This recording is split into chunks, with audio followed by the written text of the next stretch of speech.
Sang narapidana seakan menemukan sesuatu. Lalu dia memperhatikan dengan seksama. Ternyata di tanah, melihat 3 semut membawa 1 set pakaian. Kemudian mereka menyentuh saklar. Pakaian tempur itu tiba-tiba membesar. Berubah menjadi setelan mantel motor yang usang. Bersama-sama, semut-semut itu bergerak dengan tertib. Menyusun posisi hitung mundur di tanah. Melihat penjaga penjara mendekat. Maka setelah mempertimbangkan berulang kali, dia memutuskan untuk mengenakan pakaian Ant-Man. Lalu tiba-tiba menyusut. Meloloskan diri dari bawah hidung penjaga penjara. Namanya adalah Scott. Dia dihukum 2 tahun penjara karena pencurian. Hari ini adalah hari baiknya keluar dari penjara. Teman-teman sesama narapidana datang memberikan ucapan selamat. Dan teman Louis sudah menunggu di luar pintu sejak lama. Kemudian mereka bersama-sama pergi ke pesta ulang tahun putrinya. Namun karena Scott tidak pernah membayar biaya nafkah, sehingga mantan istrinya tidak menyambutnya sama sekali. Bahkan tanpa berkata-kata langsung mengusirnya keluar. Scott merasa tidak punya pilihan. Akhirnya dia hanya bisa bekerja di toko es krim setempat. Meskipun memiliki catatan kriminal yang panjang, jelas tidak diakui oleh masyarakat. Akhirnya, dia dipecat oleh bosnya. Maka untuk bisa bertemu dengan putrinya dengan lancar, dia berpikir keras. Akhirnya memutuskan untuk bermitra dengan Louis. Kemudian, mereka menggunakan jaringan luas mereka. Kemudian, mereka mencari tahu. Ditanya tentang villa yang jaraknya 5 km. Terdapat sebuah peti misterius. Dan pemilik peti tersebut akan menghadiri pesta amal malam itu. Setelah menetapkan target, semua orang segera bekerja sama. Mereka pertama-tama membuat mobil khusus.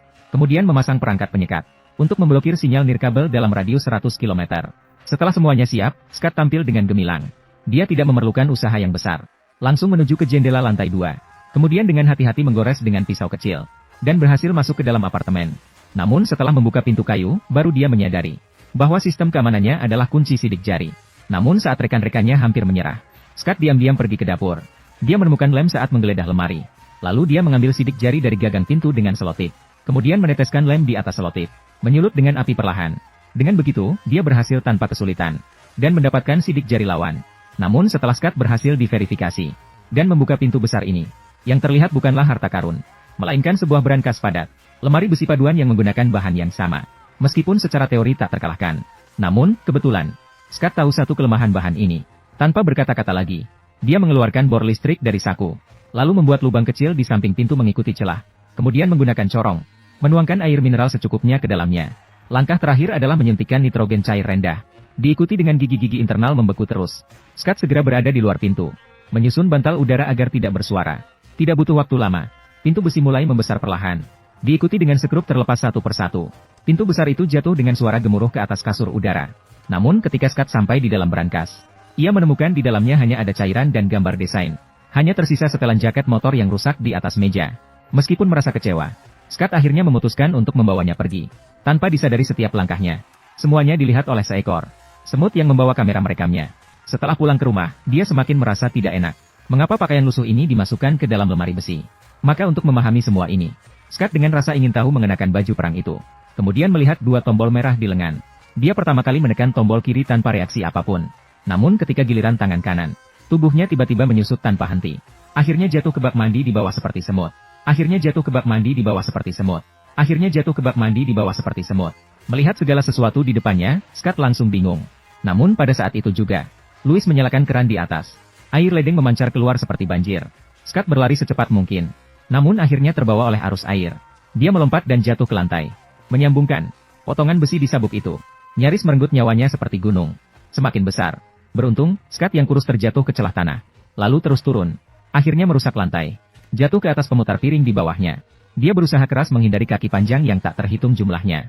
Karena tidak sengaja. Bisa saja diinjak-injak menjadi daging burger. Dalam kepanikan, akhirnya berhasil melarikan diri ke saluran air. Namun kemudian disedot keluar oleh ibu besar dengan vakum. Dia menggunakan turbocharging. Dengan satu dorongan, dia menembus kantong kain. Namun sebenarnya, dia menyelinap ke celah pintu yang aman.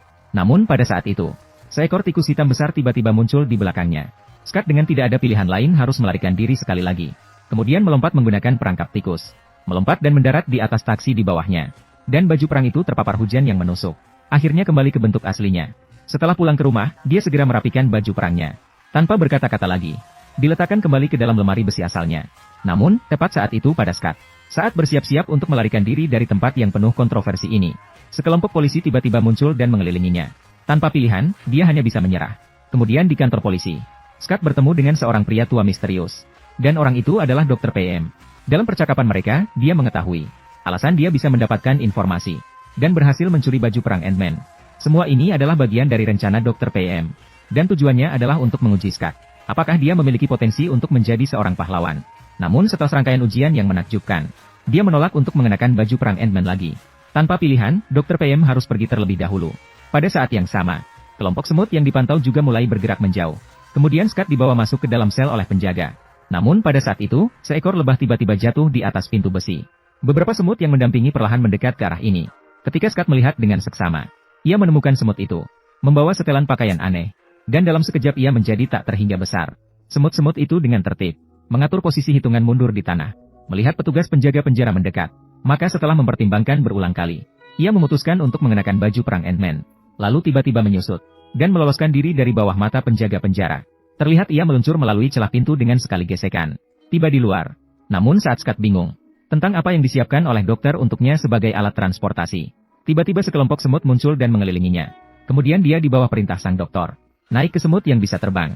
Menunggu petugas polisi keluar dari kantor polisi dalam kepanikan. Scott sudah terbang tinggi dengan mengendarai pesawat khusus. Namun karena dia tidak pernah memiliki pengalaman terbang seumur hidupnya, sepanjang perjalanan, dia merasa panas kepala bukan main. Akhirnya, bahkan dia tertidur dan langsung terjatuh. Dan ketika dia bangun kembali, dia menyadari dirinya berada di dalam sebuah villa. Wanita cantik berambut pendek di depannya. Itu adalah putri Profesor PM, Hope. Melihat Scott bangun, tanpa berkata-kata, dia langsung pergi. Namun saat dia ingin mengejarnya, dia menemukan lantai dipenuhi semut. Maka dia bergerak maju dengan hati-hati. Dan semut-semut itu seperti memiliki naluri manusia. Secara sadar memberinya jalan. Jangan gigit aku. Aku tidak akan menginjak kamu. Setelah itu, dia dibawa oleh sang dokter ke laboratorium bawah tanah. Ternyata ini terjadi 5 tahun yang lalu. Dokter menemukan secara tidak sengaja sebuah rumus ajaib. Asalkan dalam rentang perhitungan yang wajar, dia bisa menggabungkan molekul antar benda, sehingga mengontrol ukuran tubuh benda. Meskipun ini adalah penemuan yang sangat besar.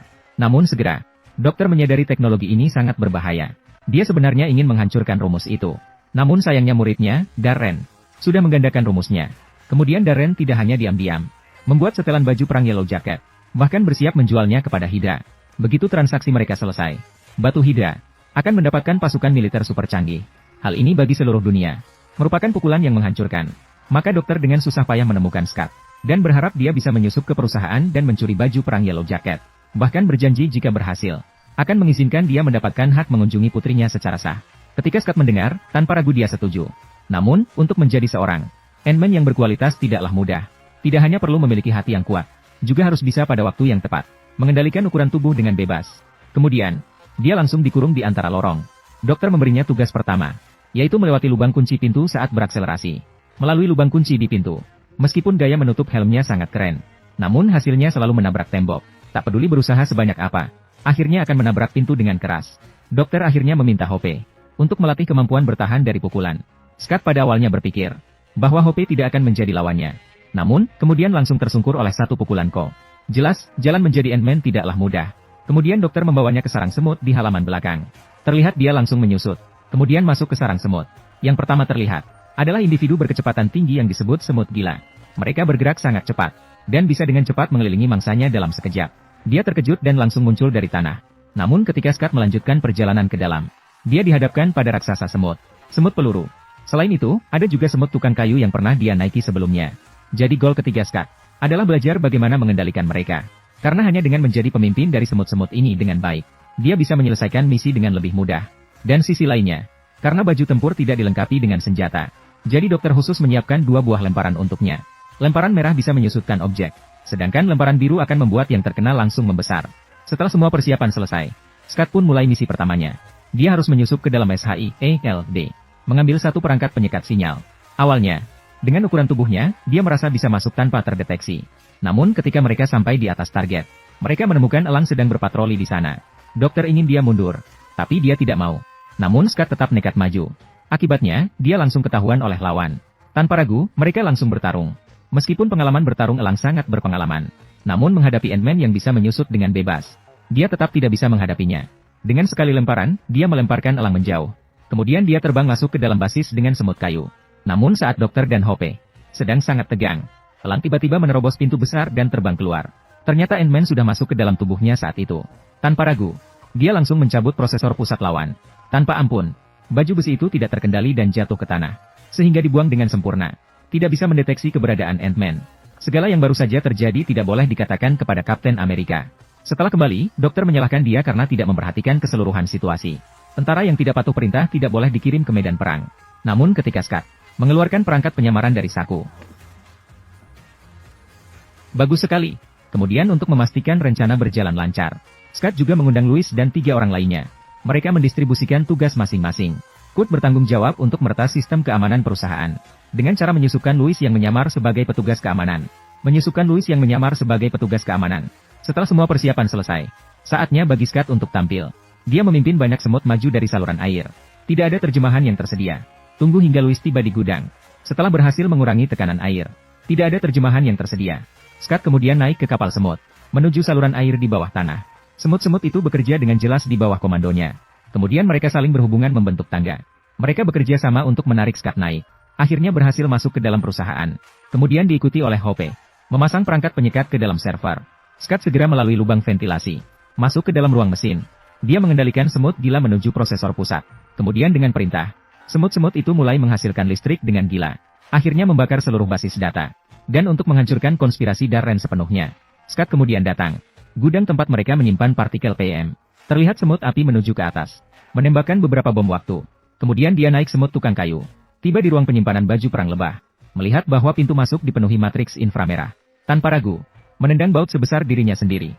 Kemudian, seiring dengan sekrup menembus jaring laser, itu seketika meledak menjadi tumpukan debu. Sementara Scott melihat situasi, dia segera melompat turun. Namun, saat dia hampir mencapai area berbahaya, rekan di luar segera menekan tombol. Meskipun demikian, Scott berhasil menyelamatkan nyawanya. Namun, baju perang Yellow Jacket tiba-tiba tenggelam. Kemudian sensor inframerah memulai ulang dan memutuskan tali pengaman. Ternyata ini semua adalah konspirasi Darren. Dia sudah lama menemukan dan mengambil tindakan yang tepat. Tidak hanya berhasil menangkap kedua dokter, bahkan berhasil menjebak Ant-Man. Namun, saat dia pikir dia sudah menang, Scott mengeluarkan 2 dart mengecil dari saku. Lalu detik berikutnya, mereka langsung terlibat dalam pertarungan.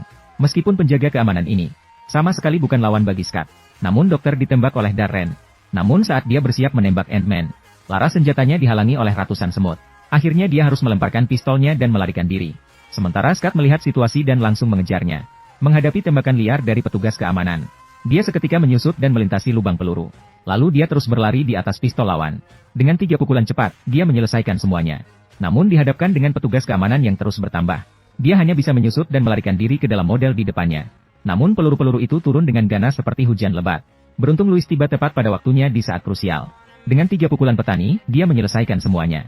Sementara di sisi lain, Profesor PM sebenarnya tidak terluka. Peluru tepat mengenai bahunya. Namun saat Hope mengira mereka tak bisa lolos, sang dokter tetap tenang. Dia mengeluarkan gantungan kunci dari saku. Namun, tiba-tiba,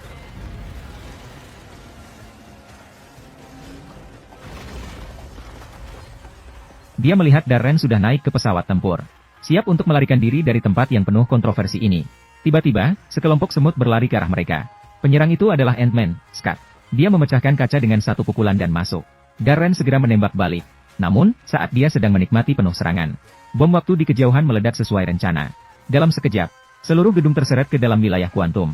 Melihat usahanya hancur begitu saja, dia langsung memukul Scott hingga terlempar.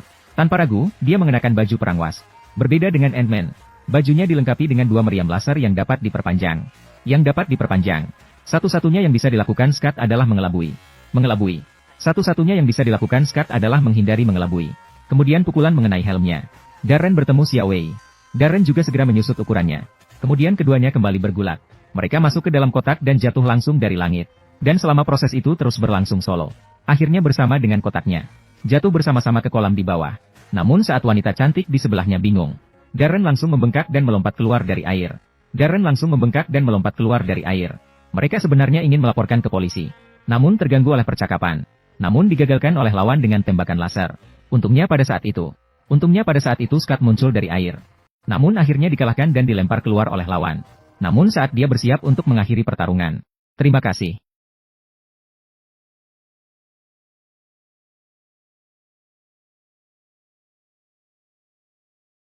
Telah menonton.